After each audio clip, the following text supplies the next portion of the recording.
Hey, Fiends of the Pod, this is your host, Nate Wyckoff, and I want to remind you, go ahead and like and subscribe and check out cultandclassicfilms.com, where you can get cult movies exclusive to us with all sorts of extras like Pogs. We're supposed to call them milk caps. They're not Pogs. I don't know what Pogs are. Autographed posters, slipcovers, all sorts of neat things. You can also subscribe to have them delivered to your door every month at a discount. That is cultandclassicfilms.com. Remember, like, subscribe, comment, and refer to your friends, even your enemies. Every time you like and subscribe, we make sure Michael Cera makes another film. Yeah, that's right. It's us. Enjoy. Welcome to Cult and Classic. Welcome to another episode of Cult and Classic Podcast. Friends and fiends of the pod, I, your host, comedian and film critic Nate Wyckoff, have to apologize up front because there was a recording issue that may or may not have been completely my fault that obliterated a fantastic discussion on the first film of this episode of New Year, New Nick, the Nicolas Cage month that we have set up, where we talk about a couple of films from each decade of Nicolas Cage's fantastic career. This first half, which does not exist in recorded form, so you will not get to hear it, unfortunately. We are going to recap in painstaking, concise, shortened, abbreviated, but still super impactful form for you. I'm going to give you a synopsis of the film, and then we'll dive right in. So the film is 1993's Amos and Andrew with Nicolas Cage and Samuel L. Jackson. We also have in supporting roles, we have Nicolas Cadby. Sorry, not Nicholas Cadby. Dabney Coleman. Why did I get that completely wrong? I've got Nick Cage on the brain, and that's the best thing to have. But yes, Dabney Coleman plays a crooked police chief who, because of a racist report by neighbors who saw the wealthy Pulitzer Prize winning author Andrew Sterling, played by Samuel Jackson, in his new home on a supposedly liberal-leaning island getaway, they think he's stealing stereo equipment instead of owning the home. So they call the cops, and then we have the incredible and multi-talented Brad Dourif playing the dumb police officer who ends up opening fire on Samuel Jackson and starts a gun battle in which only the police have guns. And Samuel Jackson is then thinking he's under attack by racist neighbors. Well, the police chief, who has an election coming up, realizes the mistake, and instead of admitting the mistake and probably ending his career as it should have been ended, Nicolas Cage, the wayward white buffoon, not really dumb, but not educated, small-time hood, is quickly thrown in slapdash blackface and thrown into the house with a shotgun to play the role of the intruder so that police can say, we were after him, not you, Mr. Sterling. And what happens is the Andrew and Amos characters form a tenuous and unlikely friendship when they realize that they've both been played and that they kind of have some similarities despite being of different race, different education status, different social status. And they end up pulling one over on the cops who look like fools as they were in the end. So there's a lot of great scenes in this. I would describe it as two comedic elements, films crammed into one. Anytime you have the press or the Black protesters in this film, which is problematic because the Black protesters are lumped in with sort of the press and the cops as sort of bumbling, which is really not accurate. I think in the 90s, we had a tendency, I know we did, we have a tendency in films that deal with race to sort of want to say everyone is equal, but that also means it's everyone's fault.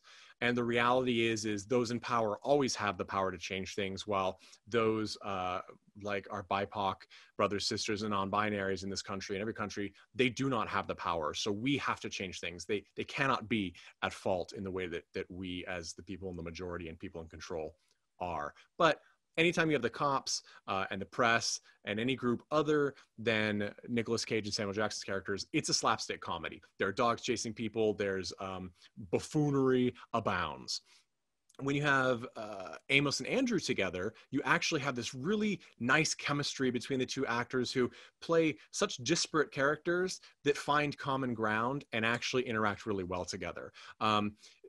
Andrew Sterling is a Pulitzer Prize winning author on the Black experience in this movie. And Samuel Jackson plays him as a strong but not action hero character, which is great. And it's nice to see Samuel Jackson in that role.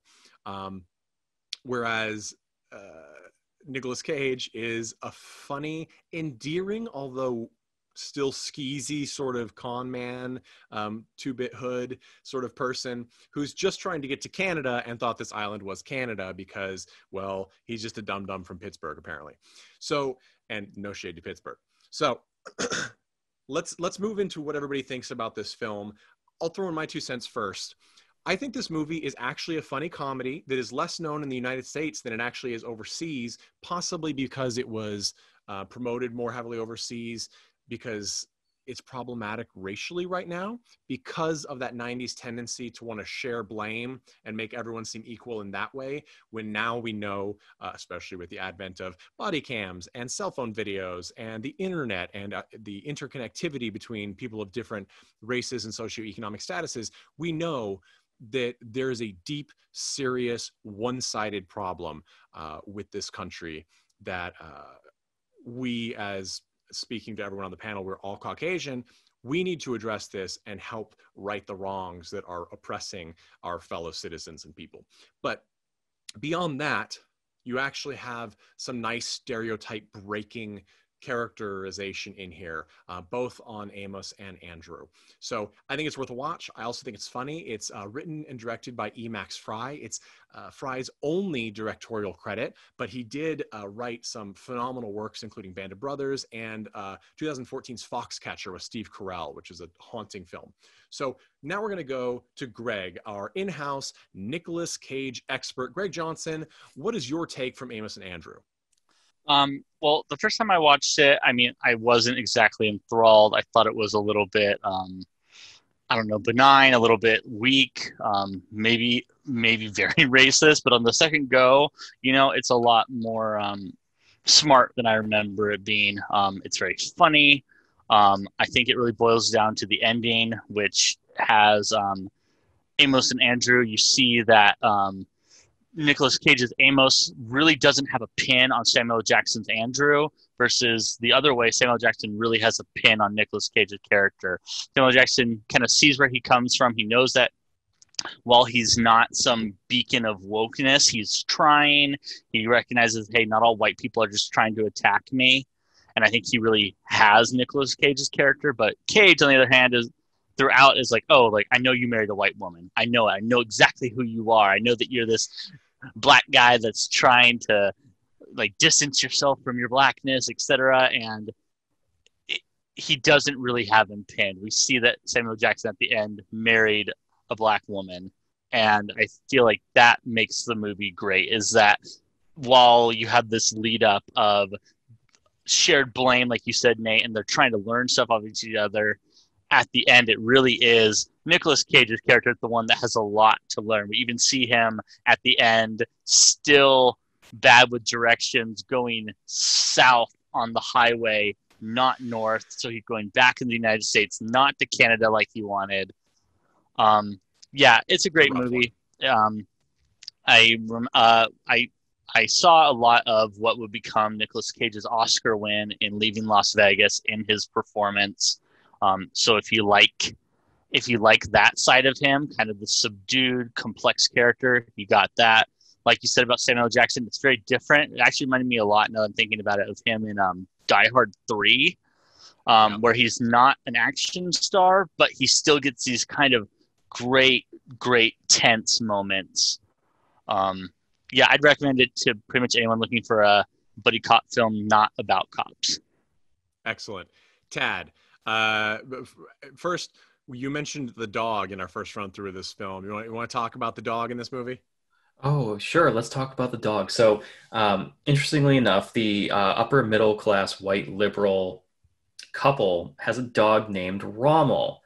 And for those not, and for the few, I'd hope, that aren't aware of World War II history, Rommel was a field marshal for the Nazi army. And I kept waiting for the punchline for the fact that the dog's name was Rommel. As a matter of fact, Nick Cage's character constantly calls the lawyer Mr. Rommel, and he's like, "That's not my name." But I don't think it ever got resolved in the movie. It's like, okay, what was the point of naming the dog Rommel? Is it just kind of just a like right out there, like, yeah, they're kind of racist and they named their dog Rommel, even though that's hardly related, but still. It makes me wonder. It makes me wonder if it's like the people who are defending having Confederate flags or Confederate statues stay, when they're like, well, they might have been racist, but they were also great generals, or like they were soldiers just like the rest of our. And you're just like, okay, you're clearly misunderstanding the point. Like if you were to ask that couple, and the couple that you're referring to, who have the dog in this film, are the ones that initially called the police and misreported this crime that didn't exist and started the whole ordeal. And they also mentioned that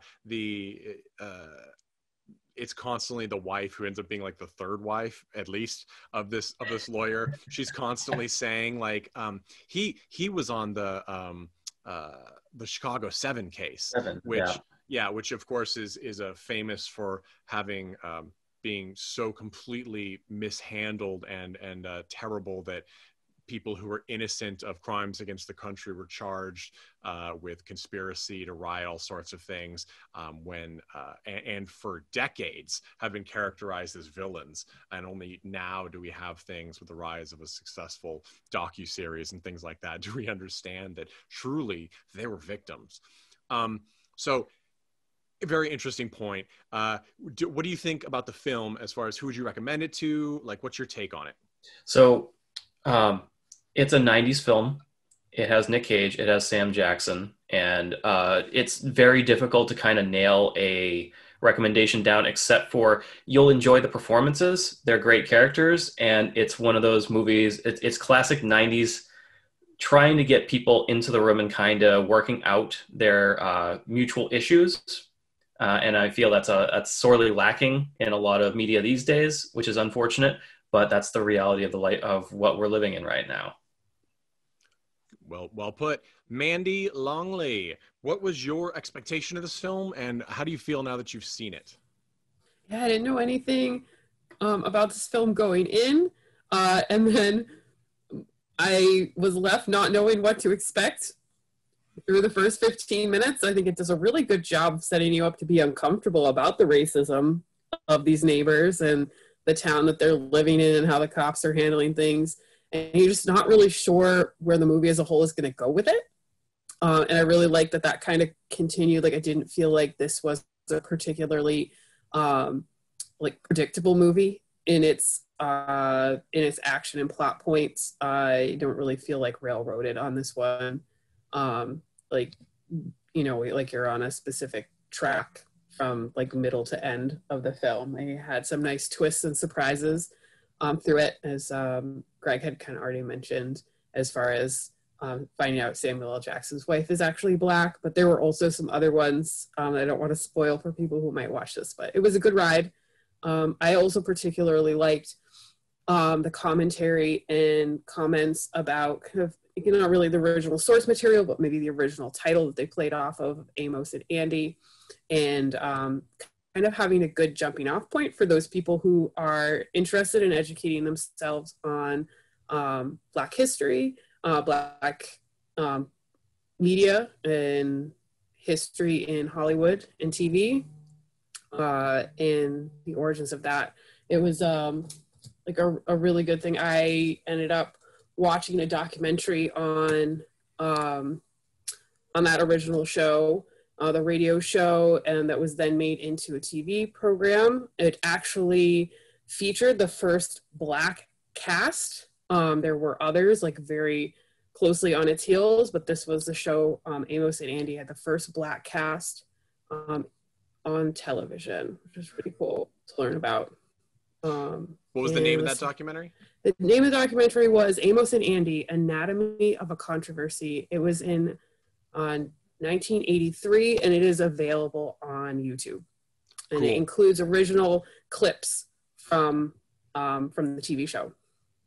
And what's interesting about the Amos and Andy original material and this film using the title Amos and Andrew to closely parallel. And it's even mentioned by Andrew Sterling's character in this movie. He doesn't want to talk about it. He doesn't want them their names paired in that way to be close to it. Is while many heralded the film as bringing Black people to white audiences for the first time, many think tanks and rights groups and things like the NAACP sort of have cried foul with this series because it's heavily stereotyped Black people, very much in the way that Disney did in their infamous animated / live action film Song of the South, which is still out of print and will, I'm sure, remain that way in the United States, but they still, my understanding is, publish overseas and in other countries. And that film, of course, while it has fun music and is played as sort of another Disney children's movie with nice messages, it's like a Huckleberry Finn without the grand realization of Huck Finn that Jim, the Black character, is a person. And they have Uncle Remus instead, who is just a jovial Black slave who doesn't show any problem of inequality or issue with slavery, which of course is absolute insanity. So yeah, I agree with all your takes on Amos and Andrew. I think that there are things that are problematic from a contemporary standpoint with this movie. As you said, Tad, it's very 90s. It has a desire to paint both Black people and civil rights groups and white people and law enforcement as sort of equally dumb while equally equal in every way, because we are all people.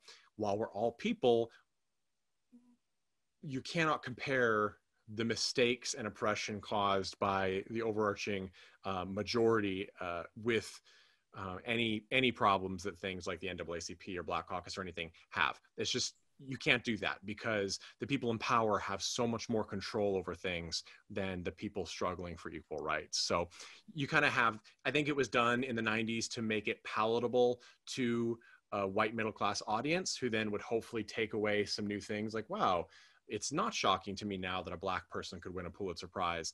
But today, there's no excuse not to be aware of that with the advent of our interweb. So interesting film. I actually think it's quite well done as far as the script and everything. It is clearly a comedy, but it does deal with these heavy-hitting topics. So, if I could, I wanted to add to the mythos of the long-lost first recording of the Amos and Andrew review by us, in which we were, of course, the funniest we've ever been, the smartest we've ever been. It'll never be recaptured. But please, listeners, watch that documentary Mandy recommended. Look into the history, like Nate said, of Song of the South and like the Splash Mountain ride. I mean, there's so much that this movie kind of hints at, that you just need to do some research into, like, Black representation in film. It's a lot, and it's worth it. Absolutely. And our Black listeners or listeners of color, Indigenous peoples, all those things, just like in the past, write in. Let us know what we think. If we got something wrong, obviously we'd love to address it. We'd love to have people on to talk about it who have different life experiences. So you can always reach us at coltonclassicpodcast@gmail.com and on Instagram @coltonclassicpodcast. So we're going to take a quick break, and then we're going to come back with Guarding Tess from 1994, only a year after Amos and Andrew. And we are back, Fiends of the Pod, with Guarding Tess from 1994. Now, I really like this movie. I liked it when I saw it as a kid, and it holds up for me today. I'm really excited to have our panelists talk about it and what their impression was. This is a film where Nicolas Cage plays a Secret Service agent in charge of protecting a former first lady whose husband died, we assume, in office of a heart attack. She's aging. She's played by the beautiful and fantastic Shirley MacLaine. I think at this point she was like 59 in real life, so she's older, but she's not probably as old as she's playing. The plot is that she's incredibly difficult to deal with, and Nicolas Cage's character is very excited to be finishing up his tour of duty and going back to a different, more exciting post somewhere in Washington. And lo and behold, the First Lady contacts the White House and the current president, which is, of course, her husband's vice president, and says, I want him on for another tour. He's very angry, and the two butt heads in a fight of wills. It turns out that they actually form a friendship and a mutual respect. And it also turns out that she has an inoperable brain tumor.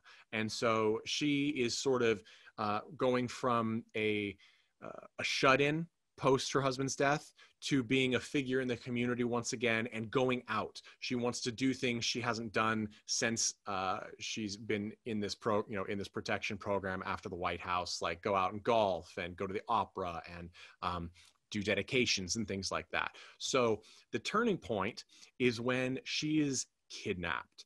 And in the final moments of the film, it is really up to the person who knows her best at this point, which is Nicolas Cage's character, Doug. So he is the one who sort of single-handedly leads them to her. And it does have a happy ending. I think this is a very highbrow film. It's a comedy, but it's not slapstick. It's situational, surely, but it's very much a character study between these two characters, the straight-laced but eager to move up the ranks and do bigger, more exciting assignments, Secret Service agent Doug, and the former sort of Jackie O style character of Tess, who is, of course, the former First Lady and is very set in her ways and also very bossy. So let's start with our resident Nick Cage expert, Greg. What was your thought the first time you saw this movie, and how did it change after you saw it again? When I first watched it, I mean, I was definitely younger, obviously, so I don't think I appreciated the pace as much. I remember watching it and thinking kind of, what are we doing? Like, it was definitely in a period where I thought I knew Nicolas Cage kind of on the first go around, and this was one of those movies that I'm like, who is on screen? Why isn't he yelling? Why aren't things blowing up? What's happening? But the second time, I appreciated it a lot more. I loved the relationship between them. I appreciated Shirley MacLaine a lot more than I did the first go-round, because I gave her a time of day this time around and recognized that was a stellar performance. Mm-hmm. I think the only two things that really hit me this time that I'm like, how did I not really think about this after the fact? One is him shooting the guy in the foot and basically torturing him. It is my favorite scene. It is. It's such a good scene, but it ages like milk. I mean, you're like, what? If Amos and Andrew is about kind of pointing out bumbling cop ineptitude and racism, this film flies in the face of government agents should be able to do whatever the fuck they want because it gets results. So that scene is fantastic because she's been kidnapped by her driver, who she gave a job to, and actually we learned Doug has tried to fire several times because he doesn't listen to him. He listens to Tess and not to the Secret Service, and he is actually has kidnapped her. And of course, Doug is the person who figures this out, and he's convinced that he knows where she's being held, at which of course he does. And the other Secret Service officer is like, look, we have to go. We're going to get this. And she's like, you can't wait. She's been gone for over a day or over 20 hours. You can't, like, she knows that her driver was in on it, which means they'll never let her go. She's going to be killed because they will never let her go knowing one of the culprits. And he's like, I love the lines because he's like, I'm going to count to 5 and then I'm going to shoot off a toe. And if you don't tell me, I'm going to count to 5, I'm going to shoot off another toe. And then he's like, 5, bam. And he shoots off his toe. And the guy's like, you didn't count to 5. It was just, I totally understand the frustration with the scene because it's a fantastic scene. It's what we would want to do if our loved one was in danger. But at the same time, it's the logic that was used for the legislation in the United States, or not even legislation, the executive orders and things to allow torture of people in Abu Ghraib and all these terrible things that have happened because of the United States intelligence worldwide. So it's like you want that to happen, but when you actually think about it, it is very problematic because no, there's a reason you can't do that. At the same time, were my loved one in danger, I absolutely would like to think that I would be able to do that. You know, Yeah. On the other hand, my less serious contention, Richard Griffiths plays Frederick. Who the fuck is Frederick? I feel like the first time I kind of just let it slide. The second time I really tried to pay attention to why is this guy here? I think he's a nurse, but I don't know. He's there to sing opera and be like token like heavy comic relief, which isn't a great thing to have. So what's he there for? I don't know. He's one of the people that isn't in the employ at the Tess household. He's this, like you said, jovial, fat British man. And of course, he's probably most recognized as Uncle Vernon in the Harry Potter movies at this point. But yeah, I couldn't figure it out either, because you know who the chef is. And then you realize that Earl's the driver, but then you really don't know who he is. And I guess he's the nurse because he delivers a pill at one point, but you'd think if he was the nurse, because through most of the movie, until she's... They wouldn't put him in a suit. Suit, right. But it would make sense because he goes out with them everywhere. So I assume that he's a nurse, and they say she has a full-time nurse. But we never really see him doing any nursing things. He's always just like making sandwiches and weird crap in the kitchen.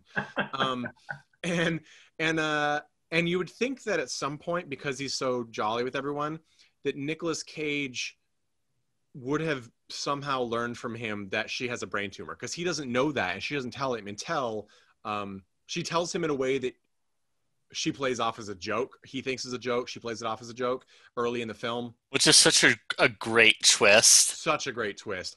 Because she's like, she lists three things. She's like, I have an inoperable brain tumor, something else ridiculous, and then I want to go to the opera. I bought you guys a Scud missile. Right, I bought Scud missile launcher, like that, and I want to go to the opera in Columbus. Which do you think is true? And he's like, what time do you want to go? And she just gives him a date, and then they go to the opera. So like, it is just fantastic. Basically, I mean, they both, Nicolas Cage and Shirley MacLaine, do an amazing job in this film. Shirley MacLaine has those like incredibly cutting eyes, like the almond narrow, smile that she does, almond shaped eyes and everything. And she plays it like her moods up and down, between whether she's been drinking at night and is clearly depressed and feeling old, or whether she's in the morning getting ready for something, or how she's presenting herself to whoever's in the room, because she very much has this. And they mention this several times. Like, Nicolas Cage talks to the president in this movie. We never see the president, but he talks to the president in this movie on several occasions. And he sounds very George Bush Jr.-esque, although I believe this is during Clinton's term, right? But who's also a good old boy, kind of. So it's unclear exactly who they're trying to mimic, but we kind of get the picture. It sounds like an American cowboy, which means he's a president. And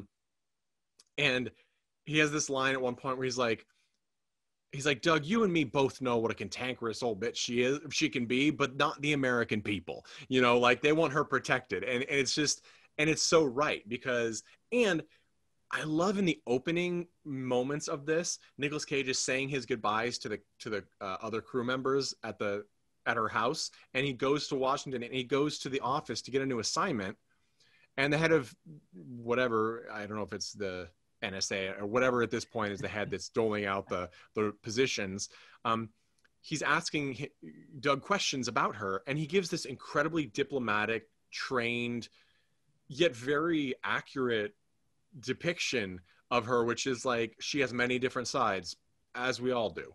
And it's not until, of course, then he gets sentenced, as he feels it is, to another term with her, that he's like, this is a nightmare. Like, she is impossible. She's always running off, and on the few times she's out, and she speaks to us like we're servants. She treats them like, like servants. She wants them to go get her golf ball out of the woods and bring her a snack, things like that. There's a lot of great scenes. I know I'll let you guys talk as well, but I want to bust in on that pacing thing. I will say it is interesting because the first essentially hour of the film is just getting to understand their relationship as the relationship builds. It's not until the final 30 minutes that we get to the kidnapping. And when you see a synopsis of this film, you would think it's a thriller almost, because there's a kidnapping and he's got to find her. And it is literally not at all. It's like this character study drama where the kidnapping is a device used to show the progression of their friendship and their relationship to each other at that point, which I think is quite brilliant. Tad, had you heard of this movie? Had you seen this movie? And what was your take after watching it for this episode? I had actually seen this movie when I was younger. I'm pretty sure that this was one of those movies that I sat down with my mom and watched back in the 90s, around probably the same time I watched Driving Miss Daisy, because this movie kind of reminded me of that. Watching it a second time, because of course I have not watched it in between the 90s and now, definitely a great movie. The pacing, as you said, was very weird. Like, I was watching it and I was just like, oh, this is kind of a quaint comedy, Nick Cage playing a straight man, and suddenly she's kidnapped. And suddenly the whole tone of the movie changes. I'm like, what the fuck just happened? And not only that, it's a very convoluted plot. Like, the whole thing with her basically being buried underground, drugged, and it's like, what? Well, I mean, I guess that makes sense, because if you're going to kidnap someone that high profile, you better stuff them underground. Otherwise, you're going to get shot. And in fact, it's a miracle that the people who kidnapped her did not get shot. Yeah, and I would hazard to say that this might be based off of something that actually happened as far as that aspect of the kidnapping, because I wouldn't be surprised. It's quite brilliant, and it's been used in tons of movies and spoofs all the way. Like, it's in an episode of American Dad, like getting buried underground with just an air pipe. And they mention it in the movie, which is, the excuse the kidnappers use is, we were going to dig her up when it was time. Well, of course you weren't. You were keeping her alive in case you needed to show proof that she was alive. And then you can just remove the air hole and that's it. You remove the pipe and she's done and buried and that's it. So it's quite terrifying. And it was an interesting play, because you have, as you said, the quaint comedy aspect, but the setting of having a high profile protectee and a Secret Service team is, of course, the implication is that there's always danger potential. And so having that actually happen is very interesting. Mandy, did you have more to say, Tad? I cut you off. No, it's fine. All right, good. Mandy, had you seen this before, and what is your take now that you watched it this time? I had not seen this before. I was expecting something like Driving Miss Daisy, just based on the cover and the title. I'm a big fan of Shirley MacLaine, so that was a huge treat to see her in this role, being very much her cantankerous self. Definitely echoes of this, or I guess just her, like in Downton Abbey, like later, where she plays like the kind of wild cowboy-esque American relative. So that was really cool. Again, like Nick Cage, like kind of playing it like a more cool character. And I really enjoyed the pacing, although it was slow and not really totally knowing where things were going. I kept watching the clock. I'm like, is something going to happen in this film? Because we're like an hour in, and like, this is really lovely, but also like, I'm not sure what they're doing here. And then like to kind of see, like, I think my favorite part was like the moment where you kind of like, it comes together, like why she wants Nick Cage on her team, like why he's so important to her. And you see that like, he cared so deeply for her husband, the president of the United States, that he was like moved to tears at the funeral, like looking very, very upset about it. And he was like, oh, she wants someone around that cared for her lost loved one like as much as she did. And to develop more of a relationship with that person to kind of like heal through her grief and like move forward, even though she also is finding out she has an inoperable brain tumor, but like maybe possibly have a bit more of a legacy there in kind of a familial sense versus her public role. I think that's great. And I think your mention that Shirley MacLaine is fantastic is undebatable. She not only is she great in this film, she of course has so many iconic roles. In The Trouble with Harry, Steel Magnolias, Terms of Endearment. She was even in, as you said, Down Abbey. She was in. She was even in. Oh, she was in Bernie with Jack Black. I remember she was in Bruno. She's been in so many excellent things, and she's still acting. And she is at 86 years old, I believe. So it's quite a career. And she comes from a skilled family. Her brother's Warren Beatty, who I think most people remember Warren Beatty probably from Dick Tracy in 1990. But she's a phenomenal actress, and it's you know, she's the kind of actor who keeps on giving regardless of age and as her roles change. I loved her coming out of the like, I don't know, coma, being knocked out, whatever, at the end of the movie, and like hearing about what Nick Cage was up to while she was kidnapped. Yeah. How long did it take you? Yeah. And you fired your gun? Oh, you just shot someone in the toe? Oh, that's a shame. You practiced so hard. It's so good. And the other agent is trying to, like, well, to correct the record, ma'am. And she's like, I'm not talking to you. You know, it's like, and Nick Cage just smiles. Like, it's a really, the relationship becomes something beautiful. And it's just that kind of relationship where it's a mutual respect builds. And there's the great scene in the middle that's really the turning point when he's blowing up at her for the umpteenth time and she's blowing up at him. And he's like, why don't you just request no security detail? You can do it. I know you can. I know you know that. And she does. And of course, the president's like, we need a detail on her. You need to fix this. And he goes and basically the team stakes out the outside of her house for, we assume, a couple of days. And finally she comes out and is like, do you want to have a cup of coffee? And they end up having a drink and sort of bonding as actual people. And there's this beautiful scene where we understand her attachment to him is not, because we don't really know what it is, right? Like they say she likes you. And he's like, she doesn't like anybody, is really his mindset. And we don't really know what it is. He claims at one point that really gets her mad that she just wants 7 men, no women, just 7 men around her at all times. And she's all fired up. And that's when she cancels the whole thing. But then we see her as she's every couple of, scenes, we see her watching at night, often drinking old footage of the inauguration of her husband and things like that. And eventually we see her watching his televised funeral procession, and in the front it of course pans to her and all of their children next to her and things like that, and you see Nicolas Cage's character, who is a Secret Serviceman in their White House, in the chair, and he's crying. And that's like that beautiful moment where you realize that's her connection to him. She trusts him and cares that he felt the same way about her husband, or some aspect that she did. Even though we don't know much about her husband, sounds like he was a well-loved president, but he cheated on her. We find out all these things. Like, it's just not, it's not even though it's about the husband, it's not really about the husband. It's about how the characters felt about the husband.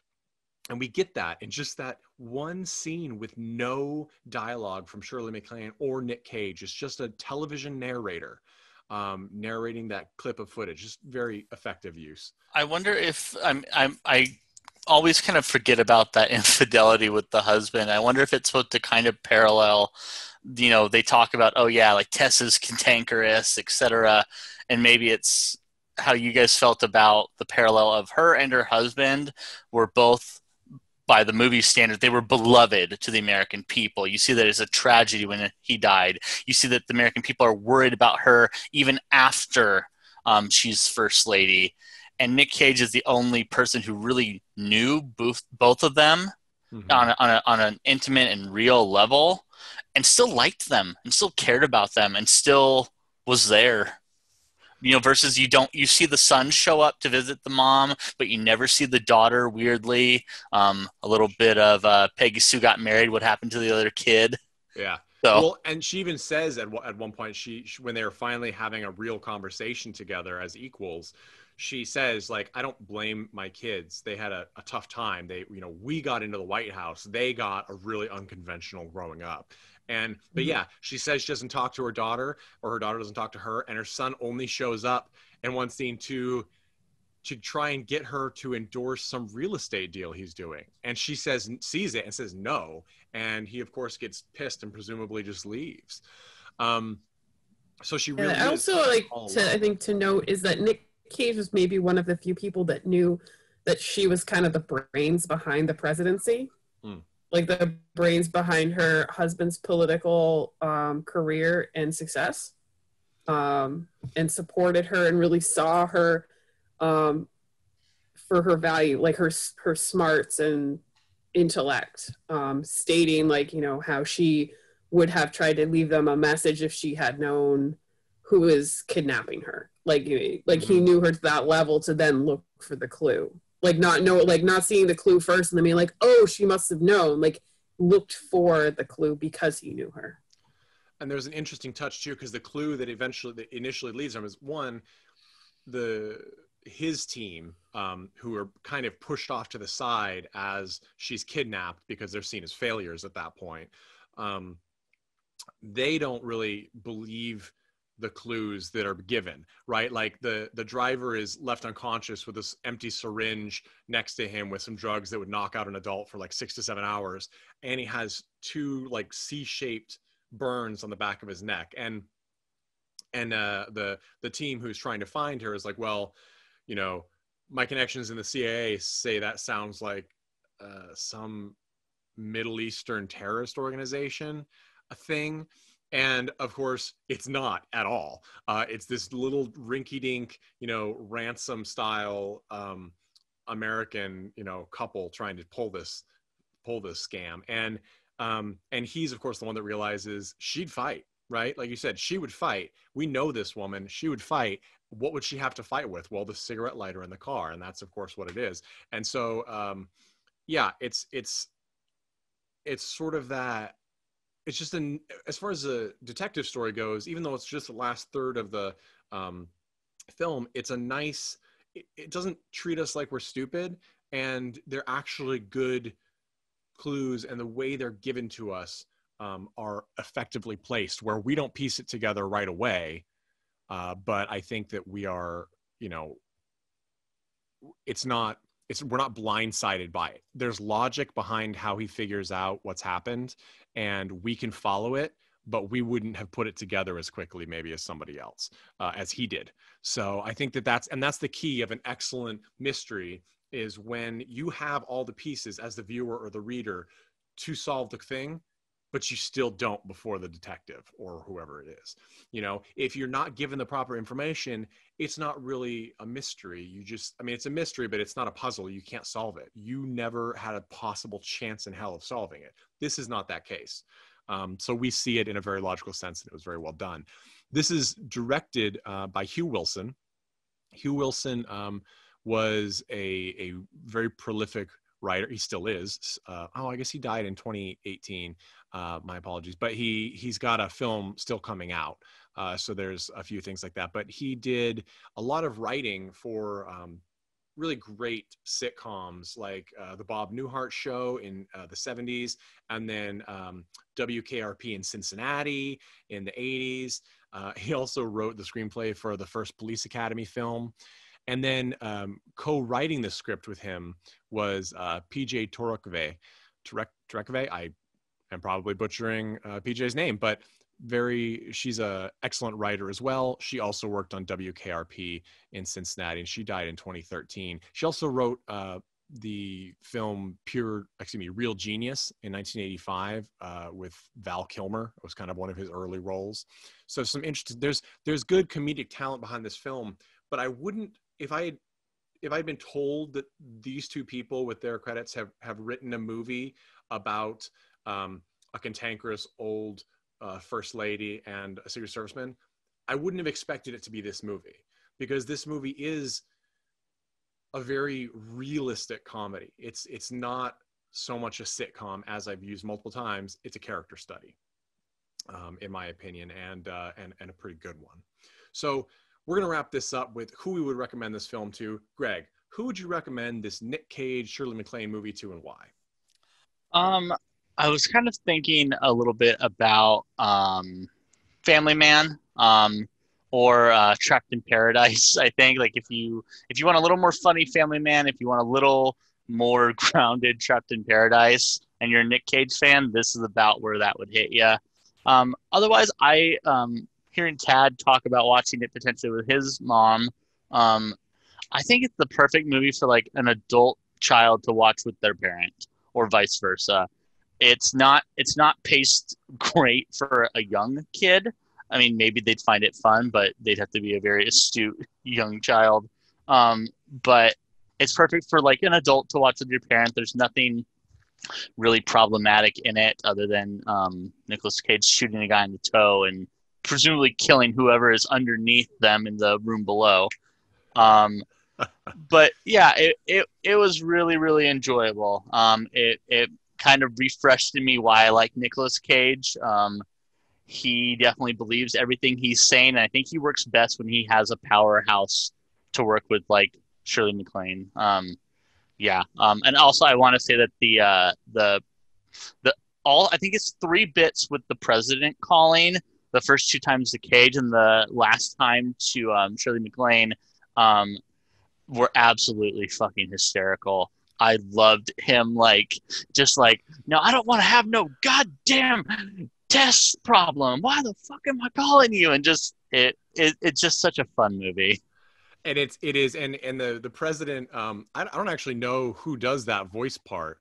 It's relatively easy to find out, but it says Hugh Wilson, and I don't see much else for his credits. And Hugh Wilson is the director, so that makes sense. That makes a lot more sense. Yeah, so he does this great job of turning on a dime the way only someone with great power can, because he knows who he's talking to has to do what he says. So he's like, he always starts with the small talk and then sort of turns it around in that way that like a jaw trap snaps, where it's like, oh, like, how are things? How's Tess doing? Well, she called me and said that you're being a goddamn asshole. Like, it's just, and then it snaps over you, and too late you realize that you're in deep trouble. And every time he talks to Nicolas Cage only has, like, except for 1 or 2 lines about the rose that he breaks of hers, he says his yes sir, yes sir, yes sir, I think so too, sir, absolutely. Like, it's just this constant stream of like trying desperately to dig himself out of a hole, and it's just great. And I'm glad you never see the president. It's not necessary, and even more than not necessary, it's more effective to just have him as this voice on the phone. It really does elevate his character above everyone else in terms of power and importance.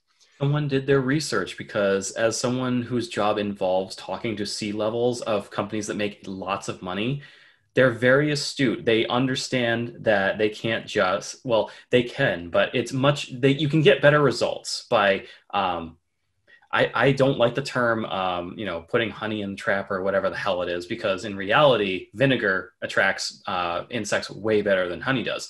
But they will give you your shovel to dig yourself out of your own hole. They will give you the cordiality to go, you done fucked up, but I'm going to give you the opportunity to dig yourself out right now. And that voice acting was spot on in terms of how I've communicated with those kind of people in those positions. Right. And ultimately, it's just the whole film, until Doug and Tess have the relationship, until they understand each other with that over the drinks situation, there's not that clear understanding of why hierarchy is the way it is in politics, which is, I'm giving you this opportunity because it's easier for me if you do it, if you succeed.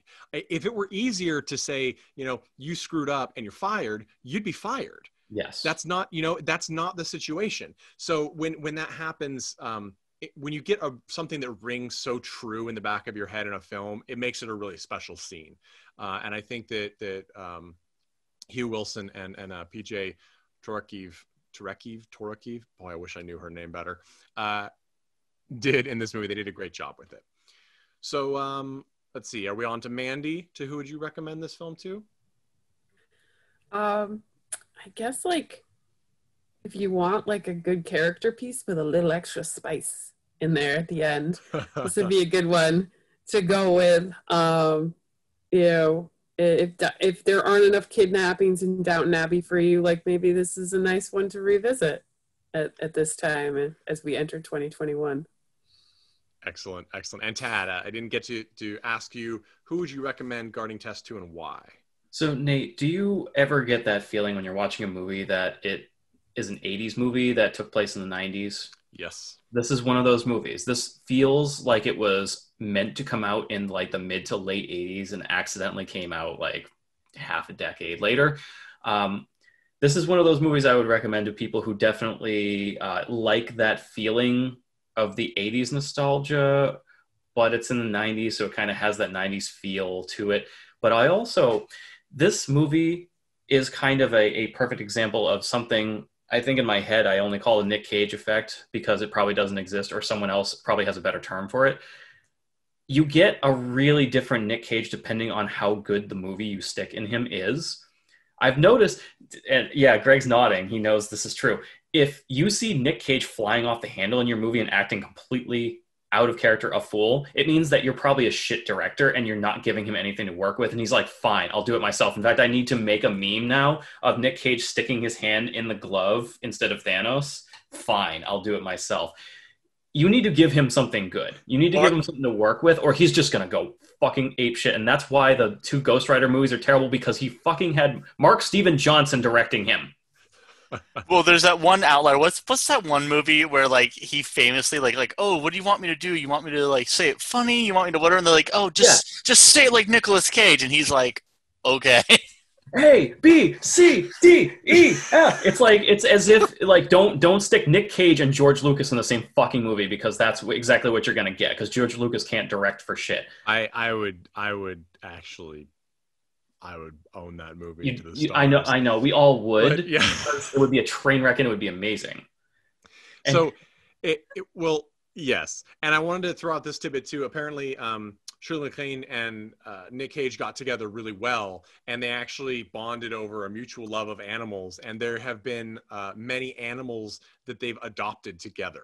There's a zebra named Mr. Zed that they adopted, as well as a ferret named Whiskers. So the ferret is unfortunately probably not with us any longer, but zebras, they have a long lifespan, 30 years. So I mean, could still be kicking around out there. But yeah, so that's a good one. Greg, I really like how you mentioned this is something an adult child could watch with their parents, because I watched this with my dad in the 90s, and I really liked it, but all I remembered from it was the detective part, the kidnapping part where they found at the end. And now as an adult watching it again, I liked it as a whole, because I really understood this, like these adult relationships that built. And it's this kind of movie where it's perfect to watch in a situation like that with a mixed audience, because nothing is terribly painful. Like you have moments of frustration, but everything works out so nicely in the end, and everyone gets kind of what they need. I mean, except for the kidnappers, they're arrested and go to prison, but maybe that's what they need. I don't know. I certainly wouldn't want to be them. But yeah, so I mean, they're potential murderers, so you don't really feel bad for them. But yeah, I think that's my recommendation too. Also, if you just want to watch a movie that's probably going to make you feel pretty good in the end, but it's not so sappy ridiculous that you're just eating a piece of candy, like it's actually well crafted, and you won't, there's no guilt associated with viewing it, because it's a good movie full of great performances and solid writing from true industry veterans. And strong relationship between a male and a female that is not based on sex. Yay. Yeah. There you go. Yep. I enjoyed that. I actually think it's a masterpiece film. It's kind of the epitome of what an American full budget film is, because it's suitable to a very wide audience, and it does that without having to cut corners and appeal to people in ways that are sort of pandering. You know, there's no diarrhea jokes here. You know what I mean? But I still chuckled. There's no, you know, extensive gore scenes, but I still felt tension. So kudos to them. Well, that wraps up this storied and troubled episode of Cult and Classic Podcast, but I am super excited for next week where we will tackle 2 more Nicolas Cage classics. And thank you again to our panelists and to you as listeners. Follow us at cultandclassicpodcast.com, as well as on Instagram at Cult and Classic Podcast. And please be sure to tell your friends. We've got all sorts of stuff in the pipes. We have zines and other things available on our website as well if you want to get something physical. And I'm thinking we'll do a giveaway this year with some awesome swag, both from Cult and Classic Podcast and movies. So check it out. Thanks so much and have a great day.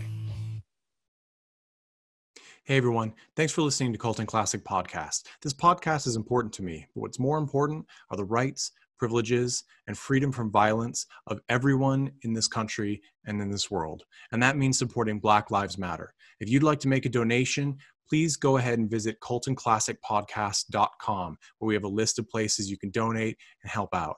And please stay safe.